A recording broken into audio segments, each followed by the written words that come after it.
تہجد کی نماز، جس کو صلاۃ اللیل بھی کہتے ہیں، رات کی نماز، یہ بڑی عظیم نعمت ہے۔ کہنے کو تو یہ فرض یا واجب نہیں ہے، اللہ تعالیٰ نے اپنے بندوں پر رحمت اور شفقت کرتے ہوئے اس کو فرض قرار نہیں دیا کہ ہر آدمی کے ذمہ لازم ہو کہ وہ ضرور تہجد پڑھے اور ضرور رات کی نماز پڑھے۔ اگر ایسا کر دیتے تو ہم جیسے کمزور لوگ پتہ نہیں کہاں جاتے۔ اللہ تعالیٰ نے فرض لازم تو نہیں کیا، لیکن سنت بنایا اس کو، اور سنت بھی ایسی ہے کہ اس کے ذریعے جو باطن کے مدارج طے ہوتے ہیں اور اس کے ذریعے جو انسان کی روحانی ترقی ہوتی ہے وہ کسی اور عمل میں شاید نہیں۔ اللہ تعالیٰ نے رات کی تاریکی میں نماز پڑھنے اور اللہ تعالیٰ کے ساتھ رابطہ جوڑنے میں جو تاثیر رکھی ہے وہ عجیب و غریب ہے، اور کوئی دوسرا عمل اس کی ہمسری نہیں کرتا۔ ان ناشئۃ اللیل ہی اشد وطئا واقوم قیلا۔ رات کا وقت ہوتا ہے، دن کے وقت میں انسان اپنے دنیا کے کام دھندوں میں لگا ہوا ہے، دل کہیں ہے، دماغ کہیں ہے، خیالات منتشر ہیں، اور کبھی کوئی بیچ میں حائل ہو گیا، کبھی کوئی بیچ میں حائل ہو گیا، یہ سلسلہ چلتا رہتا ہے۔ لیکن رات میں، رات کی تاریکی میں جب اللہ جل جلالہ سے رابطہ جوڑا جاتا ہے تو اللہ تبارک و تعالی اس وقت خصوصی فضل و انعام فرماتے ہیں۔ ایک حدیث میں ہے کہ رسول کریم سرور دو عالم صلی اللہ علیہ وسلم نے ارشاد فرمایا کہ جب رات کا 1/3 حصہ گزر جاتا ہے تو اللہ جل جلالہ آسمان دنیا پر نزول فرماتے ہیں، اور ان کی طرف سے یہ اعلان عام ہوتا ہے کہ ہے کوئی مغفرت طلب کرنے والا جس کی میں مغفرت کروں، ہے کوئی رزق مانگنے والا جس کو میں رزق دوں، ہے کوئی جو مبتلا آزار ہو، مصیبت میں مبتلا ہو، جس کو میں عافیت عطا کروں۔ اللہ جل جلالہ کی طرف سے یہ اعلان ہو رہا ہوتا ہے پہلے 1/3 رات گزرنے کے بعد مسلسل یہ اعلان اللہ تعالیٰ کی طرف سے جاری رہتا ہے صبح تک۔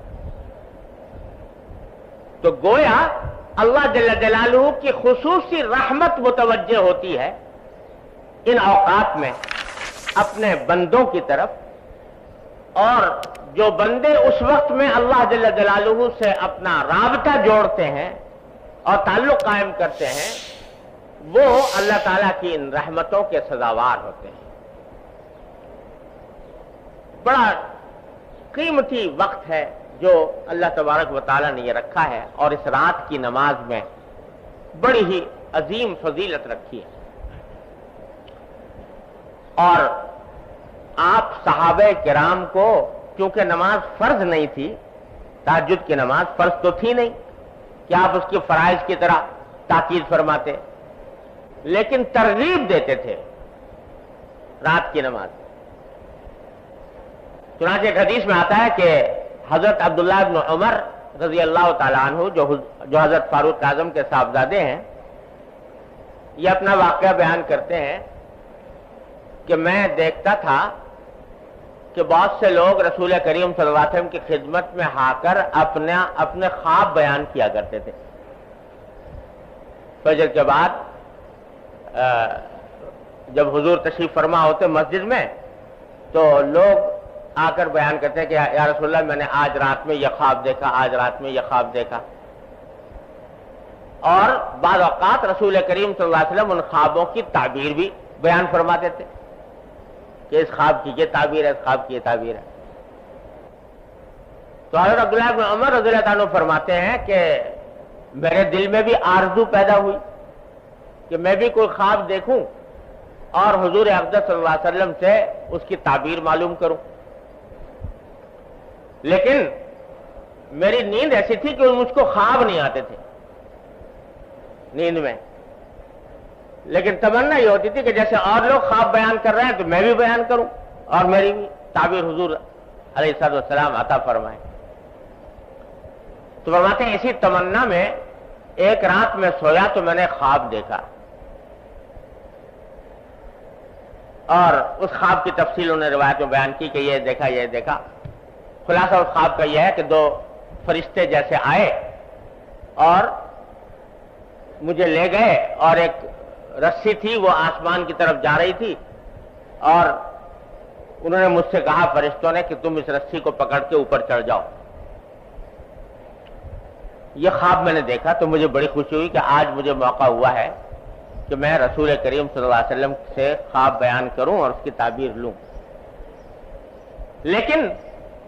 براہ راست نبی کریم صلی اللہ علیہ وسلم کی خدمت میں حاضر ہو کر خواب بیان کرتے ہوئے مجھے کچھ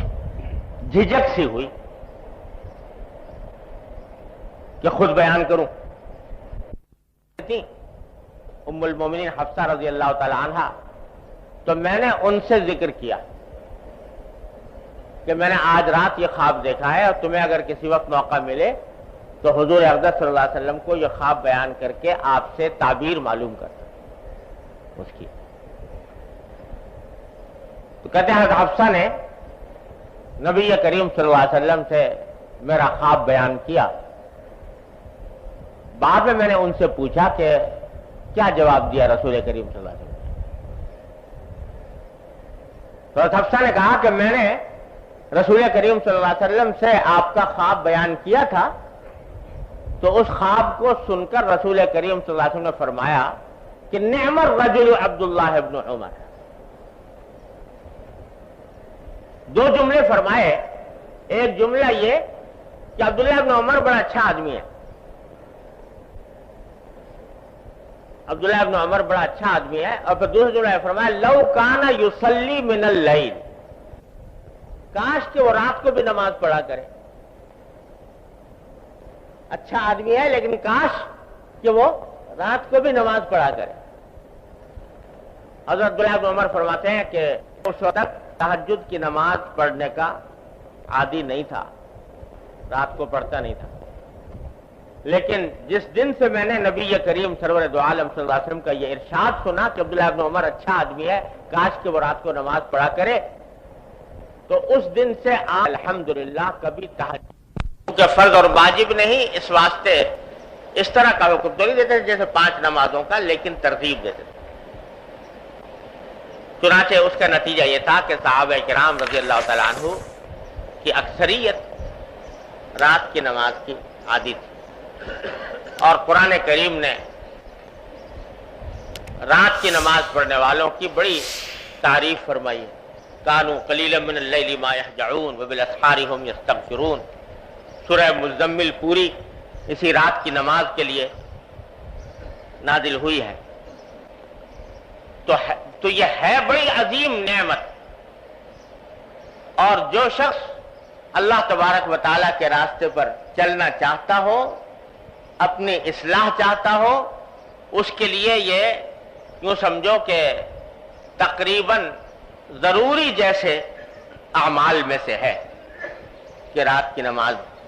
کا کچھ حصہ وہ پائے، کم از کم اس کا عادی بنے۔ البتہ حضرت والا نے جو یہاں پر بات ارشاد فرمائی ہے وہ ہم جیسے کمزور لوگوں کے لیے اس نعمت سے فائدہ اٹھانے کا آسان طریقہ حضرت نے بتایا۔ نماز تہجد کی اصل وقت تو ہے آخر شب، آخری رات کا جو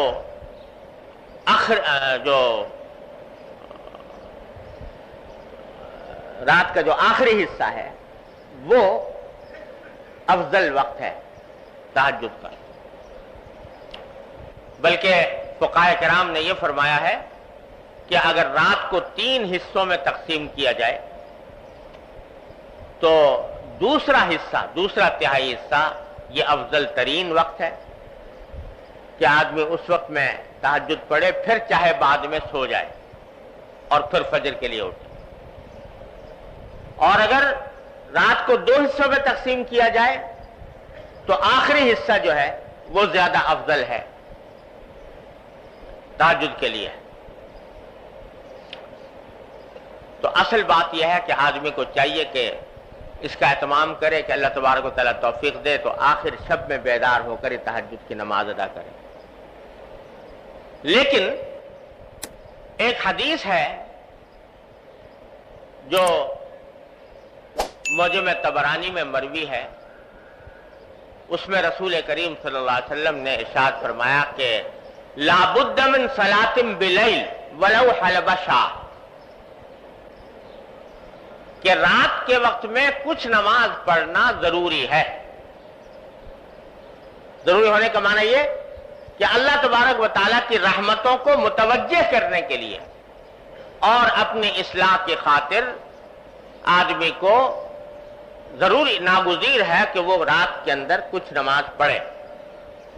اور فرمایا ولو حلب شاطن، چاہے وہ اتنی ہی دیر کیوں نہ ہو جتنی دیر میں ایک بکری کا دودھ دویا جاتا ہے۔ بکری کا دودھ اگر دوئیں تو بہت زیادہ وقت نہیں لگتا اور جلدی دوہا جاتا ہے، کیونکہ دودھ کم ہوتا ہے بکری کا گائے اور بھینس کے مقابلے میں۔ تو مطلب کہ جتنی دیر میں بکری کا دودھ دویا جاتا ہے اتنا ہی کیوں نہ ہو، لیکن نماز رات کی نماز فرمایا لا بد من صلاۃ بلیل، ضرور ہونی چاہیے اور کسی مومن کو وہ چھوڑنی نہ چاہیے۔ پھر آگے فرمایا، یہ حدیثی کا حصہ ہے کہ وَمَا كَانَ بَعْدَ صَلَاةِ الْعَشَاءِ فَهُوَ مِنَ اللَّيْلِ، کہ نماز عشاء کے بعد جو بھی نماز پڑھی جائے وہ صلاۃ اللیل میں داخل ہے، تہجد کے مفہوم میں داخل ہے، جو عشاء کے بعد جو بھی نماز پڑھی جائے۔ اس حدیث میں رسول کریم سرور دو عالم صلی اللہ علیہ وسلم نے ہم جیسے کمزوروں کے لیے یہ آسانی کا راستہ تجویز فرما دیا کہ اگر سونے کے بعد اٹھنا مشکل ہو رہا ہے تو اول شب میں نماز عشاء پڑھنے کے بعد بھی اگر کچھ نماز تہجد کی نیت سے صلاۃ اللیل کی نیت سے پڑھ لی جائے تو انشاءاللہ تہجد اور صلاۃ اللیل کی برکات سے محرومی نہیں ہوگی۔ اس لیے بزرگ فرماتے ہیں کہ آدمی کو کوشش تو پوری یہ کرنی چاہیے کہ آخر شب میں اٹھ جائے، لیکن اگر اس کی عادت نہیں پڑی یا کوئی عارض درپیش ہے تو نماز عشاء کے بعد اور وتر سے پہلے اور عشاء کے بعد کچھ رکعتیں پڑھنے کا معمول بنا لے بنیت تہجد بنیت صلاۃ اللیل۔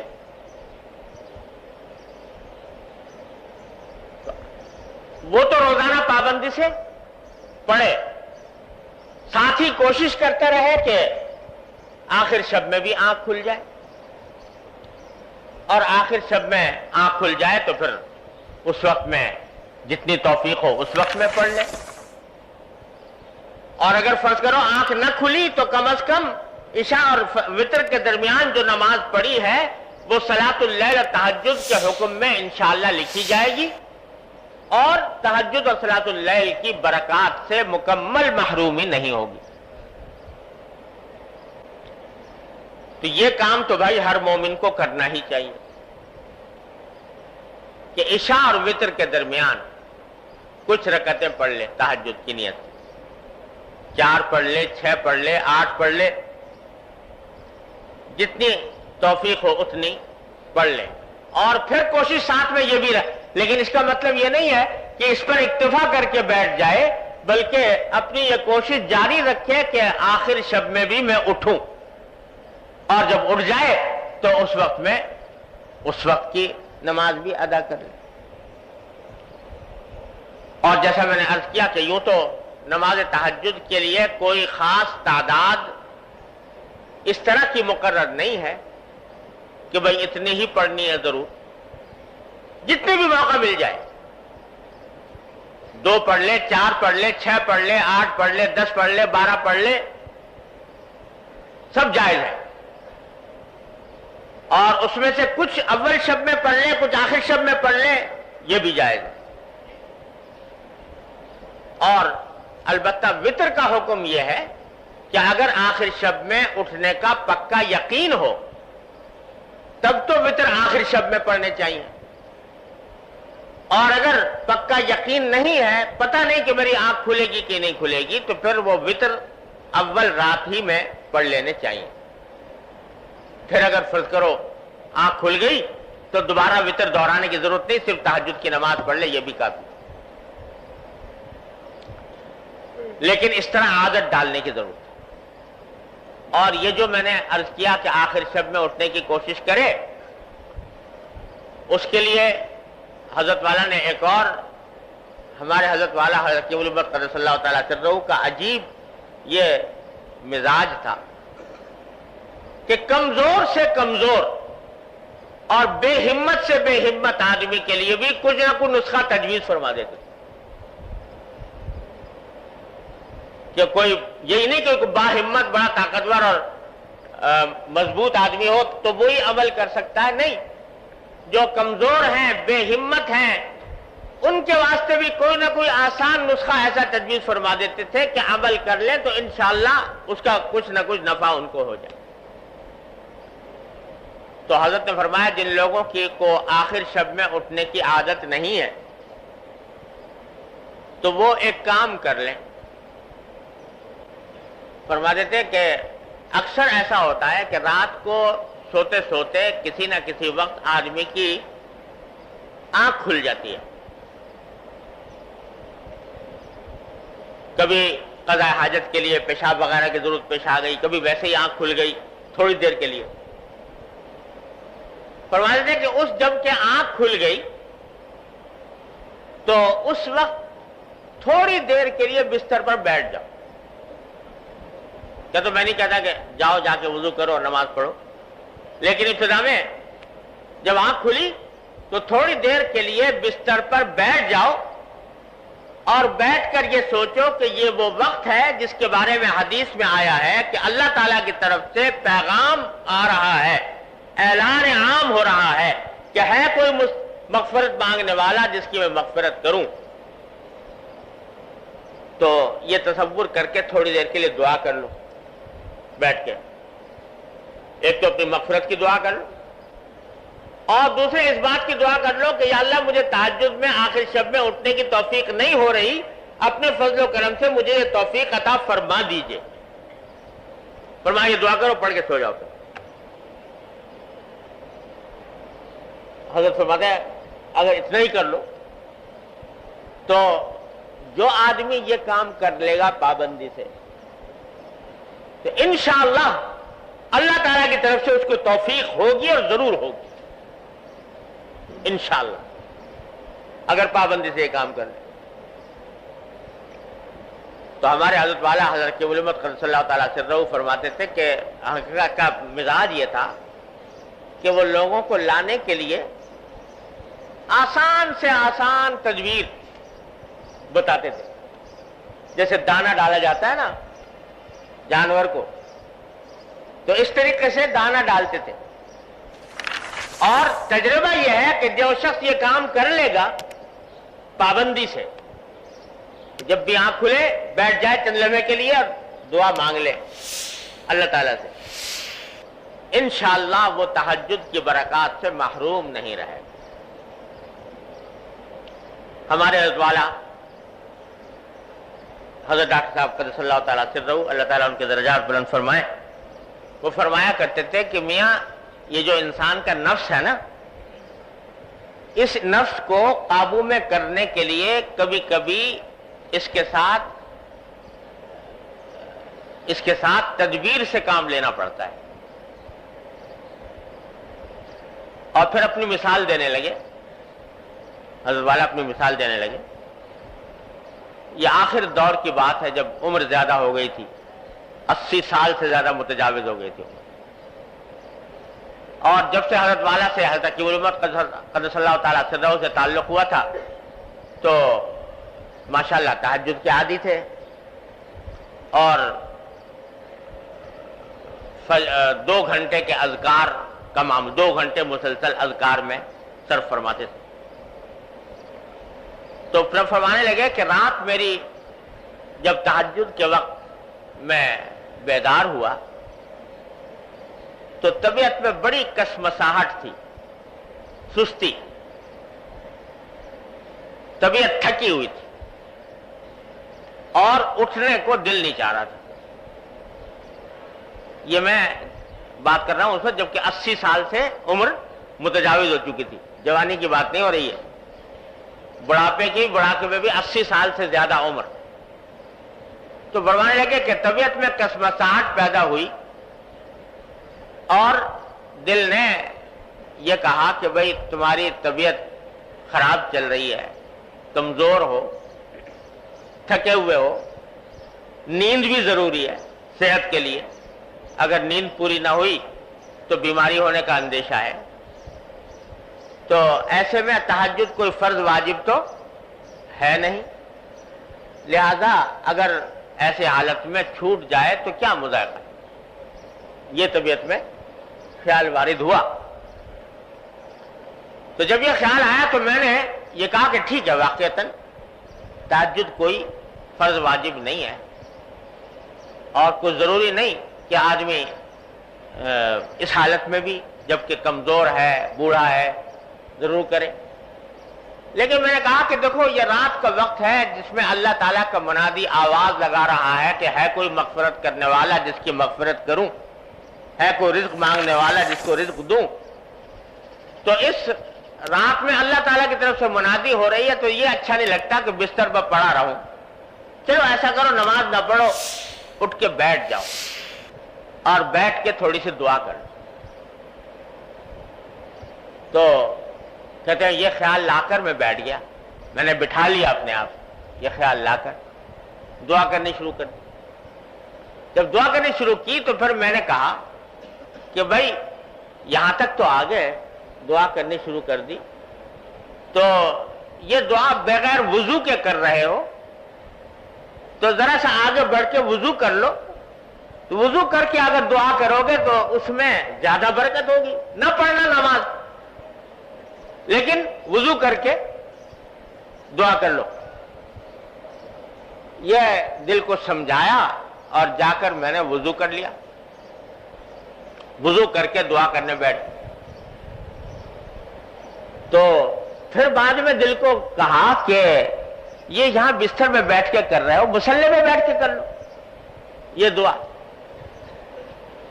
تو کہنے لگے میں مصلی پہ جا کے جب پہنچا تو بس اللہ اکبر کر کے نیت باندھ جلدی سے۔ تو فرمایا کہ انسان کو اپنے نفس کو اس طرح بہلانا پڑتا ہے تب جا کر وہ قابو آتا ہے، جس طرح وہ تمہیں چکر دیتا ہے اور وہ تمہیں بہکاتا ہے تو تم بھی اس کو چکر دو اور تھوڑا سا اس کو بہلا کر لے جاؤ، تھوڑا سا آگے بڑھاؤ۔ اور تجربہ یہ ہے کہ جب آدمی اپنے نفس کو اس طرح قابو کرنا چاہتا ہے تو اللہ تبارک و تعالیٰ کی طرف سے مدد بھی ہوتی ہے۔ تو بھائی حضرت والا یہاں پر یہ فرما رہے ہیں کہ بھائی اگر فرض کرو آخر شب میں اٹھنے کی توفیق نہیں ہو رہی تو اتنا کر لو کہ اول شب میں ہی عشاء کے بعد کچھ نماز بطور تہجد پڑھ لیا کرو، اور اس میں یہ نیت رکھو کہ انشاءاللہ آخر شب میں بھی اٹھیں گے۔ تو حضرت فرماتے ہیں کہ طبرانی کی روایت میں اس کی صاف تصریح ہے کہ اگر کسی کو افضل طریقے کی ہمت نہ ہو تو چھوڑ دینے سے اس جائز پر عمل کر لینا بہتر ہے۔ اسی طرح بیداری کا اگر یقین نہ ہو تو بعد عشاء سب معمولات کو ادا کر لینا بہتر ہے۔ یہ کام تو بھائی ہر مسلمان کو اس سے محروم نہ رہنا چاہیے. جب اللہ تعالیٰ نے اتنی آسانی پیدا فرما دی تو اس سے محروم نہ رہنا چاہیے. عشاء کے فرضوں اور سنتوں کے بعد اور وتر سے پہلے یہ چند رکعتیں تہجد کی نیت سے پڑھ لی جائیں. اور یہ چونکہ نفلیں ہیں اور نفلی عبادتوں میں اللہ تبارک و تعالیٰ نے بڑی وسعت رکھی ہے، توسع رکھا ہے. اس میں بہتر یہ ہوتا ہے کہ ذرا طویل قرات ہو، طویل رکوع ہو، طویل سجدے ہوں، اور رکوع اور سجدے کے اندر جو معصور دعائیں ہیں وہ بھی پڑھنی، مسنون دعائیں جو رسول کریم صلی اللہ علیہ وسلم ثابت ہے، قرآن کریم کی دعائیں یا نبی کریم صلی اللہ علیہ وسلم سے جو دعائیں مسنون طور پر ثابت ہے، مناجات مقبول وغیرہ میں جو لکھی ہوئی ہے، وہ سجدے کی حالت میں، رکوع کی حالت میں مانگتے رہنا، یہ بھی نبی کریم صلی اللہ علیہ وسلم کی سنت ہے.